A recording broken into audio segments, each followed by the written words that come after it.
ఇంకొక విషయం నేను చెప్తా, చిన్న ఎగ్జాంపుల్, అందరూ ఎందుకు నోళ్ళు నొక్కున్నారో చెప్పా. గుడికి వెళ్ళినప్పుడు నేను చాలా మందిని చూస్తున్నా జుట్టెర పోసుకుని వస్తున్నారు. దానివల్ల చాలా అనర్థాలు, దాని మీద ఒక ఎపిసోడ్ కూడా చేశాను నేను. అవును.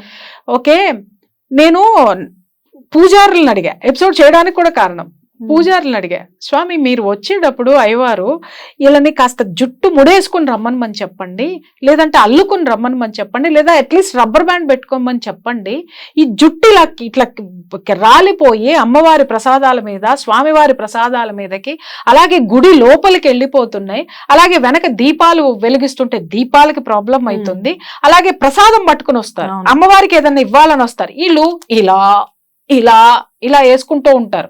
అది కాక వీళ్ళు ఇంత ఎరమోసుకున్న జుట్టు వీళ్ళు వెనక్కి ముందుకి క్యూల్లో నిలబడినప్పుడు ఇలా మూవ్ అయినప్పుడు ఆ ప్రసాదాల మీద జుట్టు పడిపోతుంది. ఒక్కటి గుర్తుపెట్టుకోండి, పూజ చేసేటప్పుడు మనం జుట్టుని ఏమాత్రం ఇలా గోక్కున్నా కూడా మళ్ళీ మనం పూజ చేయడానికి పనికిరాం, మళ్ళీ వెళ్ళి స్నానం చేసి రావాల్సిందే. అవునా మేడం? ఎగ్జాక్ట్లీ. అంటే జుట్టు పూజకి అంత ముడిపడి ఉంది.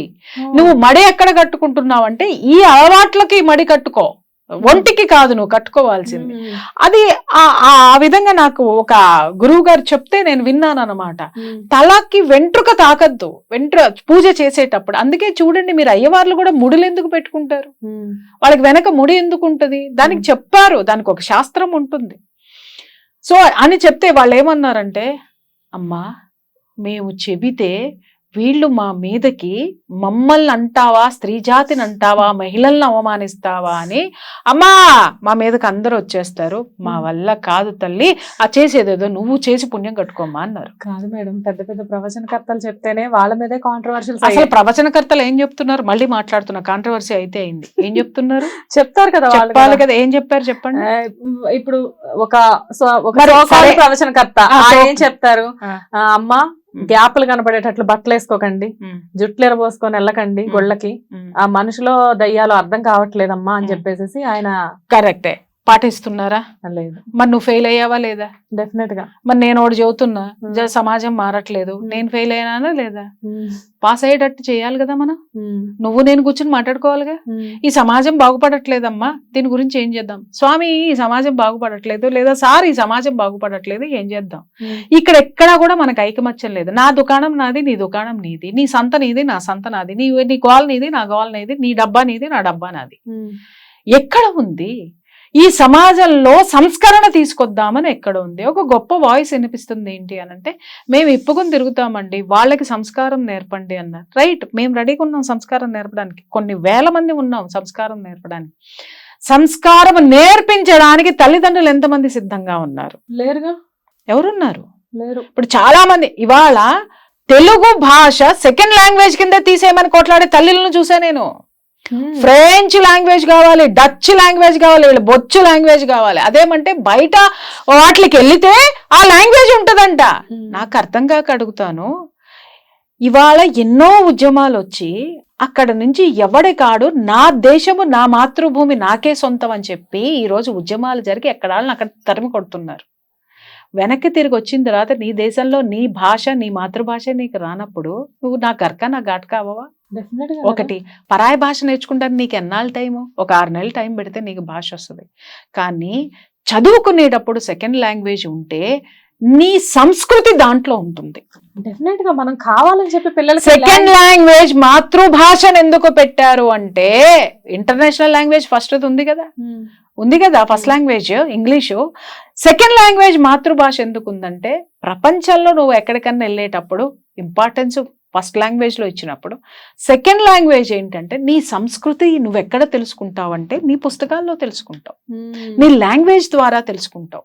నువ్వు నీ యొక్క జియోగ్రాఫికల్ సిచ్యువేషన్ ఎంత గొప్పదో, దాని యొక్క హిస్టరీ ఎంత గొప్పదో నువ్వు తెలుసుకునేటటువంటి అవకాశము నీ లాంగ్వేజ్ లో, నీ మాతృభాషలో నీకు దొరుకుతుంది. దాన్ని నువ్వు మానేసి దాన్ని నువ్వు వ్యతిరేకిస్తూ ఉండేటటువంటి ఈ మాతృమూర్తుల మధ్య ఈ సమాజంలో ఎక్కడ చెప్పమమ్మా శుద్ధులు? ఎవడున్నాడమ్మా నేర్చుకుంటానికి శుద్ధులు? అందుకే ఏం చేయాలా? చట్టం తీసుకురావాలి. కొన్నిటిని మార్చలేం మనం. ఇంకొక విషయం, నన్ను అడిగితే మనందరం మాట్లాడుకోవడానికే హిందువులు. ఎవడమ్మా ఈ దేశం కోసం పోరాడేవాడు? ఎవడమ్మా ఈ ధర్మం కోసం నిలబడేవాడు? అవకాశం వస్తే అమెరికానా, ఆస్ట్రేలియానా, లేకపోతే న్యూజిలాండా, లేకపోతే ఇంకొక ఏదో ఒక అండమాన్ నికోబారా. ఇంకా ఎక్కువ మాట్లాడితే ఈ మధ్య ఆ దేశం ఎక్కడికో సౌత్ ఆఫ్రికాకి కూడా పోతున్నారు జనాలు. అది చాలా వెనకబడినటువంటి ఇది ఉంటది, అక్కడ కూడా వెళ్ళిపోతున్నారు. అంటే నీ దేశం నీకు అక్కర్లేదు. కాదు మేడం, అక్కడ ల్యాండ్లు బాగా చీప్ ఉన్నాయంట, అక్కడికి వెళ్ళి కొనేసుకొని డెవలప్ అవుతున్నారు. అదే చెప్తున్నా, మనిషి డబ్బుల కోసం పరిగెడుతున్నాడు. ఇక్కడ ఈ దేశంలో ఎవడు ఉండట్లా. ఉండనప్పుడు మాలాంటి వాళ్ళం ఈ దేశంలోనే ఉంటామమ్మా. మా కట్టె ఇక్కడ కాలాల్సిందే, ఎందుకంటే నా భూమి అంత గొప్పది. మరి నా సంస్కృతిని కనీసం ఉన్న నేనన్నా కాపాడుకోవాలిగా, నాలాంటి వాళ్ళు కాపాడాలిగా, నాలాంటి వాళ్ళు ప్రయత్నం చేయాలిగా. చేస్తున్నాం. అంతేగాని గంపగొత్తగా వేరే దేశానికి వెళ్ళిపోవాలని చెప్పి సెకండ్ లాంగ్వేజ్లు ఫ్రెంచ్లు, డచ్లు, తర్వాత బొచ్చులు నేర్చుకునే వాళ్ళకి మేము సంస్కృతి నేర్పలేము. ముందు అక్కడ మారమని చెప్పండి, అప్పుడు సంస్కృతి చెప్పడానికి మేము చాలా మంది ఉన్నాం. నువ్వు ఇందాకన్నా ఆయన ఎవరో చెప్పారు అని, మరి బాగానే చెప్పాడు ఆయన. మరి ఆయన మీద కూడా పాపం వెళ్ళిపోయి ఉంటారు, వెళ్ళకుండా ఉండరు, వెళ్తారు. ఎందుకు అనంటే వీళ్ళ విచ్చలవిడితనాన్ని ఆపడానికి చట్టాలున్నాయి, కానీ సంస్కృతిని కాపాడేటటువంటి ఆ స్థితి ఇవాళ చట్టంలోనూ లేదు, మన పరిస్థితుల్లోనూ, మన జీవనంలోనూ, మన గుండెల్లోనూ లేదు. మేడం, స్త్రీకి స్వేచ్ఛ అనేది చాలా ఇంపార్టెంట్. కాకపోతే ఆ స్వేచ్ఛ వేరు, విచ్చలవిడితనం వేరు, రెండు వేరు వేరు కదా, అదేనా మీరు చెప్తుంది? 200%. స్వేచ్ఛ అంటే ఏంటి?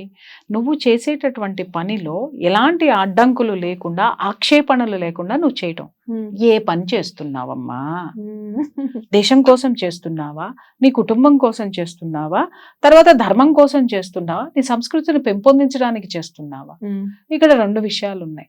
నీ కోసం చేస్తున్నావు అంటే ఒక వ్యాపారము, ఒక ఉద్యోగం, నీ ఉన్నతికి, నీ సంసారం కోసము. అది ఏ వ్యాపారం చేస్తున్నావు, ఆ వ్యాపారము ఈ దేశానికి సంబంధించింది అయి ఉంటుంది, ఈ దేశ సంరక్షణకి సంబంధించింది అయి ఉంటుంది, ఈ సమాజంలో, ఈ సమాజం మీద ప్రభావం చూపించేటటువంటిది ఉంటుంది. ఓకే, ఇవి కూడా నువ్వు పరిగణలోకి తీసుకోవాల్సిందే కదా. స్వేచ్ఛ అంటే ఏంటి? నువ్వు నీ ఇష్టం వచ్చినట్టు ఏదో గంజాయి వ్యాపారం చేస్తాను, నన్ను ఎవరు పట్టుకుంటానికి వీల్లేదు, నువ్వు ఎవడో మాట్లాడడానికి అనడానికి లేదు కదా. దాన్ని స్వేచ్ఛ అనరు, దాన్ని ఏమంటారు? దంగల్ అంటారు, మీరు ఇందాక దందా అంటారు. అదే సంస్కృతికి నువ్వు స్వేచ్ఛకి, విచ్చలవిడితనానికి తేడా ఏంటి అనంటే, స్వేచ్ఛ అంటే ఏంటి అనంటే నువ్వు నీ కుటుంబాన్ని నువ్వు ఆదుకోవడానికి నువ్వు ఒక వ్యాపారం చేస్తున్నావు అంటే నీ కుటుంబం నీకు సహకరించాలి, సమాజం సహకరించాలి, అలాగే నీ స్నేహితులు సహకరించాలి. ఆ స్వేచ్ఛని నువ్వు తెచ్చుకోవాలి, లాక్కోకూడదు, దోచుకోకూడదు, ఇది చేయకూడదు. నువ్వు చేసేటటువంటి పని సమాజానికి, నీ కుటుంబానికి రెండు కూడా ఎప్పుడైతే యాప్ట్ అయి ఉంటాయో ఖచ్చితంగా దాంట్లో నీకు స్వేచ్ఛ ఇచ్చే తీరుతారు. నీ కుటుంబం ఇస్తుంది, నీ సమాజం ఇస్తుంది. చాలా మంది నా దగ్గర మాట్లాడు, నేను ఉద్యోగం చేయాలనుకుంటున్నాను మేడం, నాకు స్వేచ్ఛ లేదు. ఎందుకమ్మా? లేదండి, పలానా రంగంలో పలానా ఇట్లా ఉంటారు, వెళ్ళొద్దు అంటున్నారు. సరే రైట్, ఒకటి నువ్వు నీ వాళ్ళను ఒప్పించే నాలెడ్జ్ లోకి నువ్వు వెళ్ళు. లేదంటావా? అది మానేసి ఇంకొకటి చూస్ చేసుకో. అసలు నేను ఉద్యోగం చేయడమే మా వాళ్ళకి ఇష్టం లేదండి, రైట్, ఇంట్లో ఉండి టైం చూసి దానికి నువ్వేం చెయ్యాలో దాన్ని ఏమన్నా నేర్చుకుంటున్నావా? వితండంగా వాదించేస్తారు, ఇది లేదండి అని, ఇది లేదండి అని. ఇవాళ నేను చెప్తున్నా, మాలాంటి వాళ్ళందరం పోరాడితేనే ఈ స్థితికి వచ్చాము. ఎవరు మాకేం పళ్ళాల్లో పెట్టి ఇవ్వాలా? మేము బయటకు వస్తుంటే 1,00,000 ఆంక్షలు ఎదుర్కొన్నాం. మేము కూడా కెమెరా ముందు కనపడితే అది బాగాలేదు, ఇది బాగున్నారు, ఎట్టున్నారని మేము ఫేస్ చేసిన వాళ్ళమే. ఎన్నో అడ్డంకుల్ని ఎదుర్కొని అందరినీ ఒప్పించే దారిలో రావడానికి కొన్ని సంవత్సరాలు పట్టింది. ఇవాళ ఆ ఓర్పు నేర్పు ఏ ఆడపిల్లకు ఉంది, ఏ మగపిల్లలకు ఉంది? ఇలా వెళ్ళంగానే ఆడపిల్లకి పెళ్లి చేసుకోవాలంటే 30 ఏళ్ళకి ఆడికి కారు వచ్చేసేయాలి, ఇల్లు వచ్చేసేయాలి, వెళ్ళా వచ్చేసేయాలి. మరి నీ బాబు అవన్నీ సంపాదించడానికి ఎన్ని సంవత్సరాలు పట్టింది? నువ్వు పుట్టి ఎన్ని సంవత్సరాలు అయిందో అన్ని సంవత్సరాలు పట్టింది. కానీ ఈడు ఉద్యోగంలో ఎన్ని సంవత్సరాలకి ఉద్యోగంలో 24 సంవత్సరాలకు ఉద్యోగంలో వాడు సెటిల్ అయ్యి వాడు 30 ఏళ్ళు వచ్చేసరికి నీకు అన్ని చేసి ఇచ్చేయాలి. నీ బాబుకి చేత కాలేదు కానీ నీ మొగుడు చేత, నువ్వు చేసుకునే వాడికి చేత అవుతుందా? ఆడు మగోడు కాదు ఈడు మగోడా, లేకపోతే ఈడు మగోడు కాదు ఆడు మగోడా? ఇలాంటి దరిద్రమైనటువంటి ఇల్యూజన్స్ లో ఆడపిల్లలు ఉన్నారు. ఇంత ఘోరంగా ఆలోచిస్తున్నారా మేడం? అంటే నా మటుకు నా ఆలోచన వేరు, మీ ఆలోచనలు కూడా నాకు తెలుసు కాబట్టి మన మైండ్ సెట్స్ చూసి బయట మైండ్ సెట్స్ కి నేను కొంచెం అడాప్ట్ చేసుకోలేకపోతున్నాను. అంటే ఉన్నారా అని అంటే ఇప్పుడు ఒకసారి నువ్వు కెమెరా పెట్టుకుని ఒకసారి ఎక్కడికైనా వెళ్ళి మాట్లాడి చూస్తే నీకు అర్థం అవుతుంది కదా శ్వేత. నువ్వు ఫస్ట్ నేను మీ అందరినీ నేను రిక్వెస్ట్ చేసేది ఎప్పుడు అదే కదా, ఎందుకు స్టూడియో లోపలే కూర్చొని ఇంటర్వ్యూ చేస్తారు? బయట ప్రపంచాన్ని చూడండి, బయట ప్రపంచం యొక్క అభిప్రాయాన్ని చూడండి, అప్పుడు ఇక్కడ కూర్చొని ఏమి ఇవ్వాలో అర్థమవుతుంది. దయచేసి కెమెరా ఫీల్డ్ లో పనిచేయండి అమ్మా అని చెప్పేసి అని నేను మొత్తుకుంటా మీ అందరికి. ఇక్కడ కూర్చొని ఎంతసేపు ఒకటే మోస ప్రకారము నన్నే కూర్చోబెట్టి ఒక 100 ఎపిసోడ్లు చేస్తే నా మాటనే నువ్వు జనాలకి తీసుకెళ్తావు. అసలు జనాల ఉద్దేశం ఏంటో నువ్వు తెలుసుకుంటే అప్పుడు నా నుంచి జనాలకి ఏం కావాలో నువ్వు ఇస్తావు. లేదనుకో నువ్వు వచ్చి కూర్చో ఏం చేద్దాం మేడం, ఇవాళ ఏ టాపిక్ మేడం, ఏంటి యూట్యూబ్ లో ఏది ట్రెండింగ్ వచ్చింది మేడం, ఇది మాట్లాడతావు. నువ్వు ఫీల్డ్ లోకి వెళ్ళు, ప్రతిదీ ట్రెండింగే, ప్రతిదీ ట్రెండింగ్ లోకి తీసుకురాగలవు. అన్ని సమస్యలు ఉన్నాయి, అన్ని సమాజంలో అంత స్పేస్ ఉంది నీకు ఎదగడానికి. అది మానేసి చేసుకునేవాడికే కారు ఉండాలి, ఇది సంపాదించదు. లేదా నేను సీఈఓ అయిన తర్వాత చేసుకున్నాడు, దీనికి ముడికి 40 ఏళ్ళు వస్తాయి. అప్పటికి పిల్లని కంటానికి కన్నా ఎత్తుకునే ఓపిక ఉండదు, కంటానికి కూడా దాన్ని ఏమంటారు పుట్నాల పప్పులు బఠానీలు తిన్నట్టు తినాలి. ఆ సంపాదించిన సొమ్ములో సగభాగం ఒక డెలివరీకి ఖర్చు అయిపోద్ది. ఎందుకు? న్యూట్రిషన్స్. మా రోజుల్లో తెలియదు, మా అమ్మ రోజుల్లో తెలియదు, మా అమ్మమ్మ రోజుల్లో తెలియదు. ఇప్పుడు ఏంటో న్యూట్రిషనిస్ట్ ఒకటంట, ఇంకొకళ్ళంట, 100 మంది డాక్టర్లు ఇట్లా తిరిగి వస్తున్నారు. ఈ మధ్య కాలంలో ఫర్టిలిటీ డాక్టర్స్ కి బిజినెస్ ఎక్కువైంది మేడం. దానికి కూడా ఒక ఎపిసోడ్ ఎప్పుడన్నా మళ్ళీ నేను మాట్లాడతానమ్మా. ఎందుకనంటే ఫర్టిలిటీ చచ్చిపోయింది ఈ రోజు, సిగ్గుపడాలి. ఒకప్పుడు ఒక్కొక్క అమ్మ 10-12 మంది సంతానానికి అనేది, మగాడు కూడా అంతమందిని ఇచ్చేవాడు.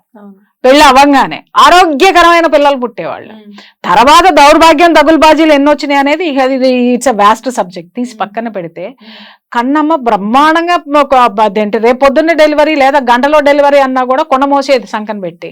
ఇవాళ గులాబీ ఇచ్చి మోయమనమ్మ, అది కూడా పక్కన వాళ్ళు కావాలి పుచ్చుకుంటాను. సెల్ ఫోన్ మాత్రం పుచ్చుకుంటాం మనం. ముందు ఈ దరిద్రాన్ని వదిలితే సంస్కృతి సంప్రదాయాలు మన జీవితంలోకి వచ్చి చేస్తాయి. హిట్ టీవీ యాప్, ఇందులో short news, live news, entertainment shows, movies, digital magazines తో పాటు మీ జిల్లా వార్తలను కూడా ఫ్రీగా చూడొచ్చు.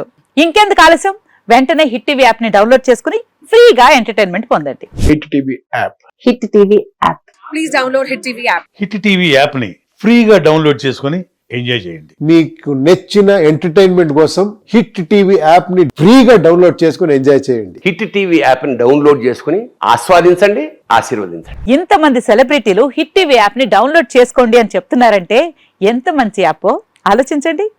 అమెరికా అమెరికా అమెరికా అమెరికాలో చదవాలనుకునే వాళ్ళకి విశ్వసనీయమైన పేరు మన శౌర్య కన్సల్టెన్సీ.